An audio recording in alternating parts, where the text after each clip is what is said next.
اللہ کی رحمت کے بارے میں سنا ہے مگر کبھی کوشش کی اس کو جاننے کی کہ اس کی رحمت کی وسعت کیا ہے، اس کی رحمت کے ڈائمنشنز کیا ہیں، اس کی رحمت ہے کتنی بڑی؟ آج اللہ کی رحمت کی بات کرتے ہیں، آج اللہ سے محبت کی بات کرتے ہیں، وہ کریم ہم پر کتنا مہربان ہے، آج اس پر بات کرتے ہیں کس طرح اس کی مجھ پر اور آپ پر مہربانیاں ہیں۔ یاد رکھیں مجھ پر اور آپ پر تو پیدا ہونے سے پہلے اس کے احسان جاری ہیں۔ جی ہاں، بیفور مائی برتھ وہ مجھ پر بلیسنگز، مجھ پر مہربانیاں جاری کیے ہوئے۔ کیسے بتائیے؟ کیا بچے اب نارمل پیدا نہیں ہوتے ہیں؟ بچے پیدا ہو رہے ہیں آج کل، کسی کے جناب کون سا مرض ہے، کسی کا ایک گردہ ہی نہیں ہے، کسی کا ہاتھ صحیح نہیں، کسی کا پیر صحیح نہیں، کوئی بغیر آنکھ والا، کوئی بغیر کان والا، عجیب عجیب معذور بچے پیدا ہوتے ہیں۔ اللہ تعالی ہمیں اور ہماری نسلوں میں ایسے معذور بچوں سے ہمیں محفوظ فرمائے۔ لیکن میں پورا پیدا ہو گیا، میرے اعضاء پورے ہیں، میں دیکھ بھی رہا ہوں، بول بھی رہا ہوں، سن بھی رہا ہوں۔ اس کا مطلب کیا ہوا؟ میرے رب نے میری تخلیق کامل فرمائی۔ ماں کے پیٹ میں جب میری تخلیق ہو رہی تھی، میرے اس کریم مولا نے مجھ پر یہ مہربانی کی کہ میرے کوئی پارٹ آف باڈی، کوئی آرگن آف باڈی کم نہ تھا، میں کسی بڑی بیماری میں نہیں تھا، پیدا ہوتے ہی شوگر کا مریض نہیں ہوں۔ یہ کتنی بڑی میرے رب کی مجھ پہ مہربانی میری پیدائش سے پہلے سے جاری ہے۔ اور سچ پوچھو اس سے بڑی مہربانی بتاتا ہوں، وہ یہ ہے کہ اللہ نے مجھے اور آپ کو مسلمان گھرانے میں پیدا کر دیا۔ کسی کافر کے گھر میں بھی تو پیدا ہو سکتے تھے نا، روز بچے پیدا ہو رہے ہیں، کوئی کس مذہب والے کے یہاں پیدا ہو رہا ہے۔ میں نے کیا کمال کیا تھا؟ میرا کیا ایسا کمال تھا کہ اللہ نے مجھے مسلمان گھرانے میں پیدا کیا؟ سب سے پہلی آواز جو میرے کانوں نے سنی وہ اللہ اکبر کی اذان سنی، کیونکہ جب میں پیدا ہوا مسلمان گھرانے میں تھا تو میرے کان میں اذان دی گئی۔ بتاؤ، یہ شروع سے مہربانیاں رب کی جاری ہیں۔ تو اگر کسی مہربان سے محبت کی جاتی ہے تو پھر اللہ سے سب سے زیادہ ہمیں محبت ہونی چاہیے۔ اور اب آؤ میں بتاتا ہوں وہ کریم رحمان کیسا ہے، وہ رحیم کیسا ہے، وہ رحمتیں کیسے برساتا ہے۔ اس کی رحمت یہ چاہتی ہے کہ میں اور آپ بخشے جائیں۔ روایتوں میں آتا ہے، حضرت ابو سعید خدری رضی اللہ تعالیٰ عنہ راوی ہیں اور نبی پاک علیہ الصلوۃ والسلام کی حدیث ہے۔ یہ واقعہ خود نبی پاک نے صحابہ کو سنایا کہ ایک شخص تھا بنی اسرائیل میں، اس نے 99 قتل کیے۔ حدیث پاک کا خلاصہ ہے 99 مرڈرز۔ اور اس کے بعد اسے خیال آیا کہ یار بہت ہو گیا، کتنے گناہ کرے گا، اب تو توبہ کر لے۔ وہ ایک راہب کے پاس گیا، کہا حضرت 99 قتل کیے ہیں، کیا میری توبہ قبول ہوگی؟ وہ بندہ، اس نے کہا خدا کا خوف کر، 99 بندوں کا قاتل، تیری توبہ قبول نہیں ہونی۔ اس نے اس بندے کو اللہ کی رحمت سے مایوس کر دیا۔ اب وہ پہلے ہی قاتل تھا، اس نے کہا چلو پھر سینچری پوری کرتے ہیں۔ اس نے اس راہب کو بھی مار دیا، 100 قتل کر لیے۔ پھر خیال آیا نہیں، غلط کیا، توبہ کرنی چاہیے۔ پھر کسی عالم دین کے پاس گیا، اب عالم دین نے کہا کہ نہیں، تمہاری توبہ قبول ہو جائے گی، گھبراؤ نہیں، اللہ کی رحمت سے مایوس نہ ہو۔ ایسا کرو، فلاں علاقے میں نیک لوگوں کی ایک بستی ہے، تم ادھر چلے جاؤ اور ان نیک لوگوں کے قریب جا کر اللہ کی بارگاہ میں دعا کرنا، تو اللہ کریم جو ہے تجھ پر رحمت فرما دے گا، تیری توبہ قبول کر لے گا۔ یہ بندے نے نیت کی، اچھی نیت، اور چل پڑا۔ اللہ کی شان دیکھو، راستے میں اس کا انتقال ہو گیا۔ عذاب کے فرشتے آ گئے، ہم لے جائیں گے، 100 بندوں کا قاتل ہے۔ رحمت کے فرشتے آ گئے، ہم لے جائیں گے، توبہ کی نیت کر لی تھی، چل پڑا تھا، اللہ سے دوستی کا ارادہ کر لیا تھا، یہ چل پڑا ہے۔ اب دونوں قسم کے فرشتوں میں ایک طرح سے بحث شروع ہو گئی۔ عذاب کے فرشتے کہتے ہم لے جائیں گے، توبہ کی تھوڑی تھی، گھر سے نکلا ہی تھا، ارے 100 تو قتل کر دیے ہیں۔ رحمت کے فرشتے کہتے نہیں، اللہ کی راہ پہ چل پڑا تھا، دل میں شرم اور ندامت آ گئی تھی، ہم لے جائیں گے۔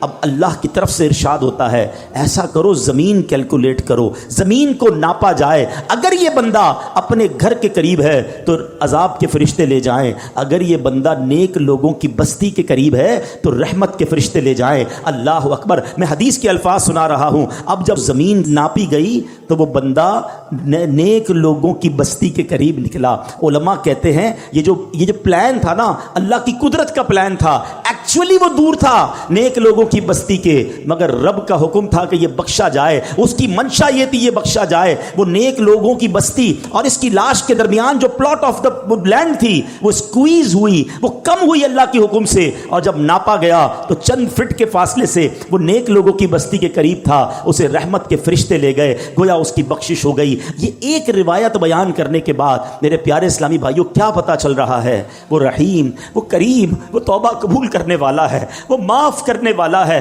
اس کی رحمت چاہتی ہم بخشے جائیں. مگر یہ بندہ ہے جو توبہ نہیں کرتا, یہ بندہ ہے جو اس کی بارگاہ میں سر نہیں جھکاتا, وہ اس سے دوستی نہیں کرتا. میرے پیارے اسلامی بھائیوں, اس حدیث سے ایک اور بہت خوبصورت بات سیکھنے کو ملی ہے.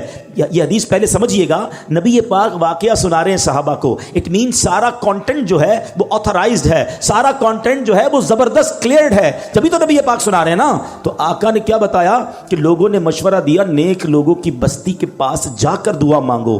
اٹ مینز کہ اگر آج بھی کوئی اللہ والوں کے پاس ان کی اگر حیات ہیں تو ان کی صحبت میں جا کر دعا مانگے, اور اگر دنیا سے چلے گئے ہیں اور ان کے مزار کے پاس جا کر اللہ سے دعا مانگے کہ اللہ ان کے صدقے, نیک لوگوں کے صدقے, مبارک جگہ کے صدقے میری توبہ قبول فرما لے. تو جہاں رحمتیں برس رہی ہو ادھر جا کر دعا کرنا, ادھر جا کر اللہ سے مانگنا, یہ اس حدیث سے ثابت ہے. ویسے تو قرآن کی آیت سے بھی ثابت ہے کہ جب حضرت زکریا علیہ السلام کو دعا کرنی تھی, بیٹے کی تمنا تھی, تو قرآن کہتا ہے حضرت زکریا کہاں گئے تھے؟ محراب مریم میں گئے تھے.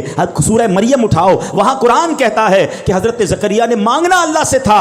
گئے کیوں محراب مریم میں؟ ارے اللہ سے تو کہیں سے مانگ سکتے تھے نا. نہیں, بی بی مریم وہاں عبادت کرتی تھی, یہ دعا کی قبولیت کا مقام تھا. محراب مریم میں جا کر دعا کی, اللہ نے بڑھاپے میں انہیں اولاد عطا فرما دی. تو پتہ یہ چلا اللہ والوں کے جہاں قدم لگیں, اللہ والے جہاں عبادت کریں, اللہ والے جہاں موجود ہوں, اگر وہاں جا کر دعائیں مانگی جائیں, اللہ مجھے اور آپ کو بار بار مکے مدینے کی حاضری عطا فرمائے, مقدس مقامات کی حاضری عطا فرمائے. وہاں کا سفر کر کے رب سے جب وہاں جا کے بندہ مانگتا ہے تو بگڑی بن جایا کرتی ہے. تو بہرحال یہ ہے میرے رب کی رحمت. سبحان اللہ, میرے رب کی رحمت کی کیا بات کروں. اللہ کریم قرآن مجید میں فرماتا ہے, دیکھیں کچھ لوگ, شیطان ہے نا, جب بہت سارے گناہ ہو جاتے ہیں نا, اب شیطان مردود تو نہیں چاہتا ہم توبہ کریں, وہ کہتا ہے یار تیری توبہ کیسے قبول ہوگی, اتنی نمازیں قضا ہو گئی, اتنے حرام کام کر لیے, اتنے برے کام کر لیے. اب شیطان یہ ازیوم کروا دیتا ہے کہ توبہ تو قبول ہونی نہیں, اب کری جا گناہ جتنے کرنے ہیں.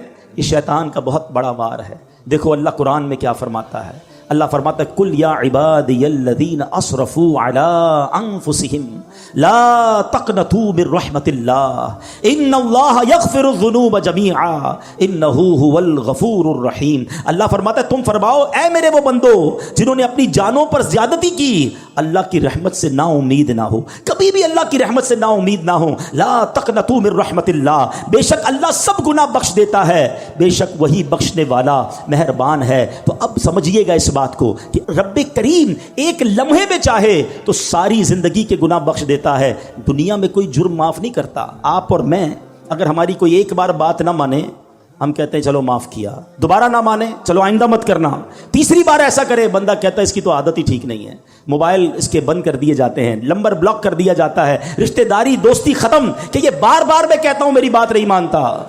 مگر میرے مالک کی شان دیکھو, بندہ ساری زندگی نافرمانی کرے اور ایک بار سچی توبہ کر لے, اللہ سارے گناہ معاف فرما دیتا ہے. اور سنو, صرف معاف نہیں فرماتا بلکہ جو اعمال لکھنے والے فرشتے ہیں نا, اللہ ان کو بھی بھلا دیتا ہے, تاکہ قیامت کے دن جب بندہ اللہ کی بارگاہ میں جائے گا تو اس کا کوئی گواہ نہیں ہوگا. ذرا حدیث پاک سنیے گا, میرے آقا فرماتے, مسلم شریف کی حدیث مبارک میں ہے کہ بے شک اللہ پاک رات کے وقت اپنا دست قدرت پھیلا دیتا ہے تاکہ دن میں گناہ کرنے والوں کی توبہ قبول فرمائے, اور دن میں اپنا دست قدرت پھیلا دیتا ہے تاکہ رات کے وقت گناہ کرنے والوں کی توبہ قبول فرمائے, یہاں تک کہ سورج مغرب سے طلوع ہو. یاد رکھیے, جب قیامت کے پہلے سورج جو ہے مغرب سے طلوع ہوگا, اس سے پہلے توبہ کا دروازہ کھلا ہوا ہے, اس کے بعد توبہ نہیں ہو سکے گی. یعنی ہم جب تک زندہ ہیں, اگر ایسا وقت تو امید نہیں آئے گا ہماری زندگی میں قیامت, تو وی فیل کہ ابھی بہت ساری نشانیاں باقی ہیں. اس کا مطلب یہ ہوا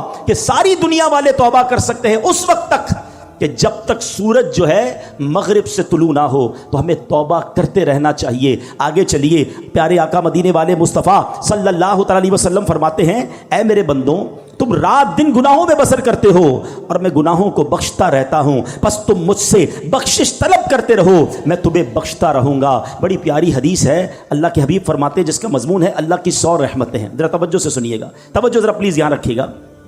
اللہ کی 100 رحمتیں ہیں. اللہ نے فقط ایک رحمت دنیا میں اتاری ہے, اور اس ایک رحمت سے ماں اپنے بچے سے پیار کر رہی ہے, باپ اپنے بچوں سے پیار کر رہا ہے, جانور اپنے بچوں سے پیار کر رہے ہیں. آپ دیکھیں جانور جان دے دے گا اپنے بچے کے لیے. یہ رحمت کہاں سے آئی؟ فرمایا یہ وہ ایک رحمت ہے جو اللہ نے دنیا میں اتاری ہے, جس کی وجہ سے لوگ ایک دوسرے پر مہربانیاں کرتے ہیں. وہ 99 رحمتیں رب نے اپنے پاس رکھی ہیں, جو قیامت کے دن وہ ایک رحمت سے ملا کر 100 رحمتیں قیامت کے دن اپنے بندوں پر نچھاور فرمائے گا, اپنے بندوں کی مغفرت فرمائے گا اور ان پر احسانات فرمائے گا. ایسا رحیم ہے میرا مولا, ایسا کریم ہے ہمارا پروردگار. دیکھو دنیا میں اگر کسی کا کسی تھانے میں کسی جگہ کوئی قصور ہو جائے تو وہ لکھا جاتا ہے, چلو جناب معافی تلافی ہو گئی یا سزا بھگت لی یا ضمانت ہو گئی, مگر ریکارڈ پر وہ جرم باقی رہتا ہے. اس کی پولیس رپورٹ جب بھی بنائیں گے وہ جو کرمنل ریکارڈ تھا وہ ضرور آئے گا. مجھے ایک واقعہ یاد آیا, ایک بار میں ساؤتھ افریقہ گیا. مجھے اسلامی بھائیوں نے بتایا کہ جناب ایک بزنس مین ہے, بیچارہ کئی سال سے کوشش کر رہا ہے, ساؤتھ افریقہ میں اس کا پولیس کریکٹر سرٹیفکیٹ نہیں بن رہا. میں نے کہا یار یہ تو بہت بڑا آدمی ہے, کیوں نہیں بن رہا؟ تو ایک اس سے غلطی ہو گئی تھی. اب سنیے گا غلطی کیا ہوئی. کہتا وہ ایک بار جنرل اسٹور میں گیا اور کولڈ ڈرنک وغیرہ یا کچھ سامان خریدا. سڈنلی اس کو کال آئی کہ اس کی والدہ آئی سی یو میں ہے, کوئی ایمرجنسی ہو گیا, ہاسپٹل لے کے گئے گھر والے. اس بیچارے کو سمجھ ہی کچھ نہیں آئی, سامان ہاتھ میں تھا اور وہ دوڑتا ہوا جنرل اسٹور سے باہر نکل گیا. جیسے ہی باہر نکلا تو آپ کو پتا ہے انٹرنیشنلی بلکہ اب تو پاکستان میں بھی ہو گیا, وہ اسٹور کے دروازے بلنک کرنے لگے کیونکہ اس نے پیمنٹ نہیں کی تھی. تو وہاں سے گارڈ نے اس کو پکڑ لیا, کہا کہ آپ چوری کر کے جا رہے ہیں. کہتا بھائی چوری نہیں کر رہا, میری ماں ہاسپٹل میں ہے, مجھے کال آئی اس لیے دوڑا ہوں. کہا نہیں واپس اندر آئیے. وہ اندر گیا, اس کے خلاف پرچہ کٹا اور اس نے کہا جتنا فائن لینا ہے جلدی فائن لو, مجھے جانے دو. اب چند ہزار روپے کا فائن تھا, وہ فائن اس نے پے کیا, وہ بندہ ہاسپٹل پہنچ گیا. لیکن اب جب بھی وہ پولیس کریکٹر سرٹیفکیٹ نکلوانے جاتا ہے, حالانکہ ملینر بلینر آدمی ہے, لکھا ہوا آ جاتا ہے اسٹور میں چوری کی ہے. یقین کریں جب مجھے یہ واقعہ میں نے سنا نا, مجھے اللہ کی رحمت یاد آئی کہ اس بندے سے ایک جرم ہوا, آج تک وہ اس کی سزا بھگت رہا ہے, وہ معاف نہیں ہوا, وہ لکھا ہوا ہے. اور اللہ فرماتا ہے کہ میرے بندو تم زمین بھر گناہ کر کے میرے پاس آؤ, میں تمہارے سارے گناہ معاف کر دوں گا. تم سچی توبہ کرو, میں تمہارے گناہ معاف کر دوں گا. ارے وہ ڈیلیٹ کر دیتا ہے گناہوں کو, دنیا میں کوئی ڈیلیٹ نہیں کرتا. آج کسی کو ہماری بات بری لگ جائے, ہم 100 بار معافی مانگ لیں, مگر پھر بھی وہ دل میں رکھتا ہے یار تم نے ایک بار ایسا کیا تھا, تم نے میرے ساتھ یہ ظلم کیا تھا. ارے بھائی معافی مانگ چکا ہوں, لیکن لوگ دل سے نکالتے نہیں ہیں. مگر میں اس قریب کی بات کر رہا ہوں کہ جو میری خطاؤں کو معاف ایسے فرماتا ہے کہ پھر وہ اس کا کوئی گواہ بھی باقی نہیں بچتا. بلکہ آؤ کرم نوازی کی انتہا دیکھو, قرآن سنا رہا ہوں. اللہ فرماتا ہے کہ جب توبہ سچی کرتا ہے نا کوئی بندہ, اللہ فرماتا ہے الا من تاب وآمن وعمل عملا صالحا فاولئک یبدل اللہ سیئاتہم حسنات وکان اللہ غفورا رحیما. خدا کی قسم یہ آیت کا ترجمہ سنو. اللہ فرماتا ہے مگر جو توبہ کرے اور ایمان لائے اور اچھا کام کرے تو ایسوں کی برائیوں کو اللہ بھلائیوں سے بدل دے گا. اللہ بخشنے والا مہربان ہے. یعنی صرف گناہ معاف نہیں فرمائے گا, اللہ گناہوں کو نیکیوں سے بدل دیتا ہے. اونلی دیر آر 2 کنڈیشنز کہ توبہ کر لے اور اب اچھے کام کرے, اب برے کاموں کی طرف نہ جائے.